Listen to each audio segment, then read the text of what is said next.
AP అప్పులపై జగన్ ఇలా చెబుతున్నారు. మరి అసెంబ్లీలో చంద్రబాబు ఏం చెబుతున్నారో ఓసారి చూద్దాం. ఆరో తెలంగాణ కంటే కూడా ఆల్ పారామీటర్స్ లో మనం ముందుకు పోతున్నాం. తెలంగాణ ఎందుకంటే బెస్ట్ ఎకో సిస్టమ్ ఉంది, ఆటో పైలట్ లో ఉంది, వాళ్ళు ఎవరు డిస్టర్బ్ చేయలేదు. మనం దాంతో సమానంగా పోవాలనే ఉద్దేశంతో వెళ్ళాం. స్ట్రాంగ్ ఫౌండేషన్ వేసాం. నెక్స్ట్ అక్కడి నుంచి దిశ అది గత చరిత్ర 19 ప్రారంభమైంది. మీరే చూస్తారు, దాచితే కూడా దాచలేము. అలాంటి ఫిగర్స్ అన్ని మీరు చూస్తే చాలా అధ్వానమైన పరిస్థితిలోకి వచ్చాం. నెక్స్ట్ ఇక్కడ మీరు చూసినప్పుడు decline in agriculture, service sector. ఈరోజు ఇక్కడ మీరు చూసినప్పుడు వ్యవసాయం 16% CAGR పెరిగితే ఇక్కడికి వచ్చే కొద్దికి 10.3%, అంటే 5.7% వ్యవసాయ గ్రోత్ రేట్ తగ్గిపోయింది 5 ఏళ్లలో. 5.7% అంటే రైతులకు ఎంత ఆదాయం తగ్గింది, రైతులకు ఏ విధంగా అప్పులు పెరిగాయి, దీన్ని బట్టే మనకు అర్థమవుతుంది. కూర్చో. అదే సమయంలో సర్వీస్ సెక్టర్ దిశ 11.9 పెరిగితే మళ్ళీ 19-24లో 9.9, 10.9, 11.9 నుంచి 11.9 నుంచి 9.9 అంటే 2% తగ్గిపోయింది. ఓవరాల్గా దేశ గ్రోత్ రేట్ చూస్తే 13.5% ఆ రోజు పెరిగితే 10.5%కి వచ్చాం, అంటే 3% తగ్గాం.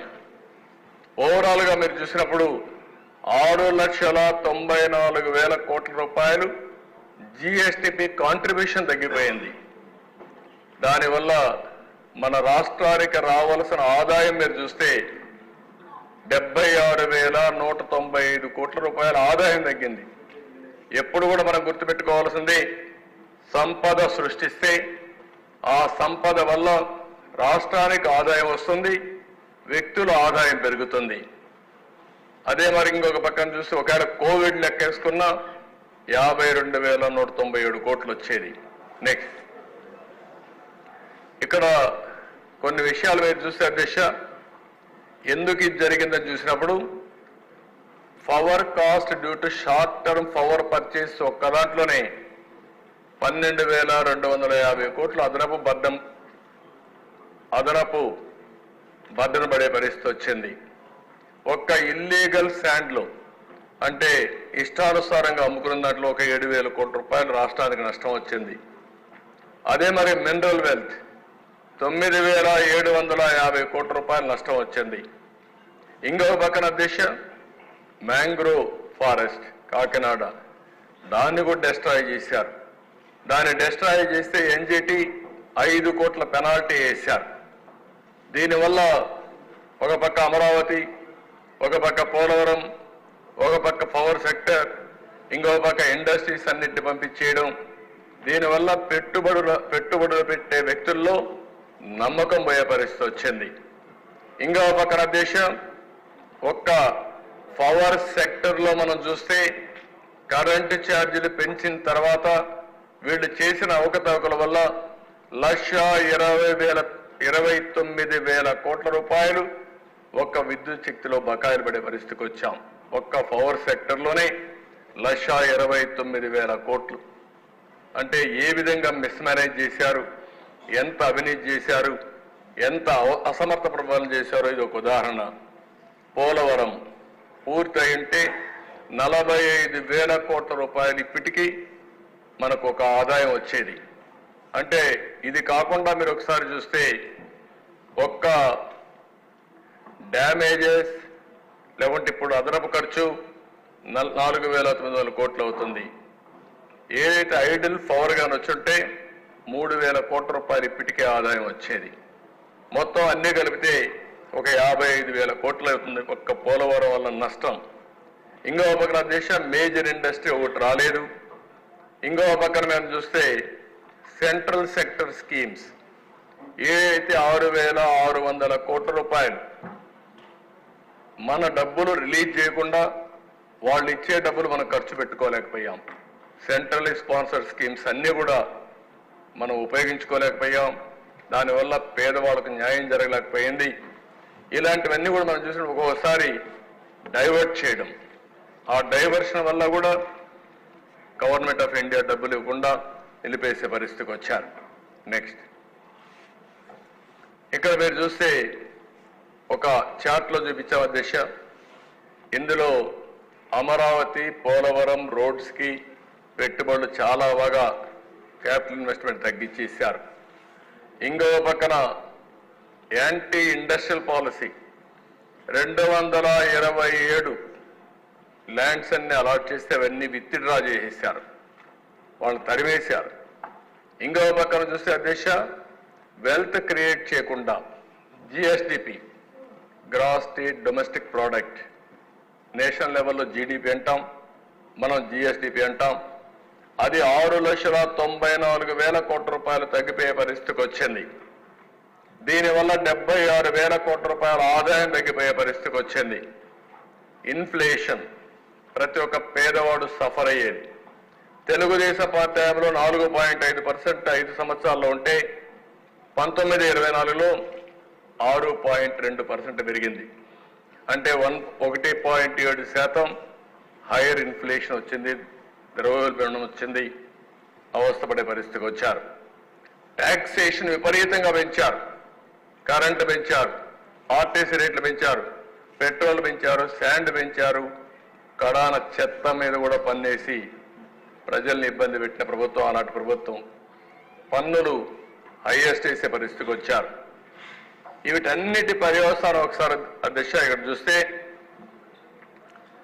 9,74,000 కోట్ల రూపాయలు అప్పు అయింది. State debt as on today, ఆ ఫిగర్స్ కూడా నేను చూపిస్తాను. 9,74,000 కోట్లు. అది కూడా ఇంకా కొన్ని లెక్కలు రావాలి. తవ్వుతా ఉంటే తవ్విన కొద్ది శవాలు బయటపడుతున్నాయి. ఆ పరిస్థితిలో ఇంకా ఉన్నాం. ఇంకా దీన్ని ఎస్టాబ్లిష్ చేయాల్సిన అవసరం ఉంది. ఈరోజు ఇక్కడ మీరు చూస్తే అధ్యక్ష, పర్ క్యాపిటా డెట్ అంటే తలసరి అప్పు ప్రతి ఒక్కరి తల మీద 74,790 రూపాయల నుంచి 1,44,336 రూపాయలు పెరిగింది. డబుల్ అయిపోయే పరిస్థితి వచ్చే, డబుల్ పైన దగ్గర. ఇంకో పక్కన ఆదాయం 13.2% అంత మునుపుంటే అది 9.5% తగ్గింది. ఆదాయం తగ్గింది, అప్పు పెరిగింది. తలసరి ఆదాయం తగ్గింది, తలసరి అప్పు పెరిగింది. అంటే డీబీటీ ఏమైంది? ఎక్కడ కొట్టుకోబోయింది? ఎందుకు అప్పు చేశారు? పేదవాడికి ఉపయోగపడే కార్యక్రమాలు చేయలేదని చాలా స్పష్టంగా అర్థమవుతున్న దిశ. అదే నెక్స్ట్ కూడా చార్ట్లో చూపించాం. 74,000 నుంచి 1,40,000 అప్పు, 13.2% నుంచి 9.5% వరకు ఆదాయం తగ్గిపోయే పరిస్థితి వచ్చింది. నెక్స్ట్, ఇవన్నీ అధ్యక్ష miss management of financial resources. మొత్తం రీరూటింగ్, డైవర్షన్. లోకల్ బాడీస్కి government of India finance commission ద్వారా డబ్బులు ఇస్తారు. ఎప్పుడు గవర్నమెంట్కి 3, ఒకటి సెంట్రల్ గవర్నమెంట్, ఒకటి స్టేట్ గవర్నమెంట్, మూడోది లోకల్ సెల్ఫ్ గవర్నమెంట్. ఈ 3కి కూడా నిధులు కేటాయిస్తారు. కేంద్రం కూడా రాష్ట్రానికి ఇస్తే ఆ డబ్బులన్నీ కిందికి చేరవనే ఉద్దేశంతో ఏదైతే 74, 75 అమెండ్మెంట్ తీసుకొచ్చి నేరుగా సర్పంచులకి, పంచాయతీల డబ్బులు పంపించారు. అవి కూడా డైవర్ట్ చేసే పరిస్థితికి వచ్చారు. ఇంకో పక్కన దేశ గవర్నమెంట్ ఆస్తుల్ని తాకట్టు పెట్టారు. ఇది ఎప్పుడు మనం చూడలేదు, అవి కూడా నేను చూపిస్తాను మీకు. మూడోది, లోకల్ బాడీ ఫండ్స్ కానీ, ఎంప్లాయీస్ సేవింగ్స్ కానీ, సిఎస్ఎస్ మ్యాచింగ్ గ్యారెంటీ కానీ ఇవన్నీ ఇవ్వకుండా నిర్వీర్యం చేసే పరిస్థితి వచ్చారు. మనకు ఎంత ఆదాయం వస్తుందో ఆదాయాన్ని బట్టి మనం ఖర్చు పెట్టాలి. ఖర్చు కూడా బ్యాలెన్స్ చేయాలి. సమిక్షేమం, వెల్ఫేర్ రెండు కూడా బ్యాలెన్స్ చేసుకుని సస్టైనబుల్ ఎకానమీకి ముందుకు పోవాల్సిన అవసరం ఉంది.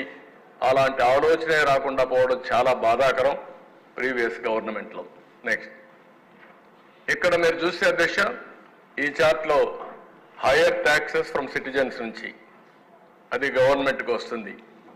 ఈ పక్కన fixed deposits corporation, societies, universities అవన్నీ కూడా ఏపీ స్టేట్ ఫైనాన్షియల్ సర్వీసెస్ అని పెట్టి దాన్ని డైవర్ట్ చేశారు.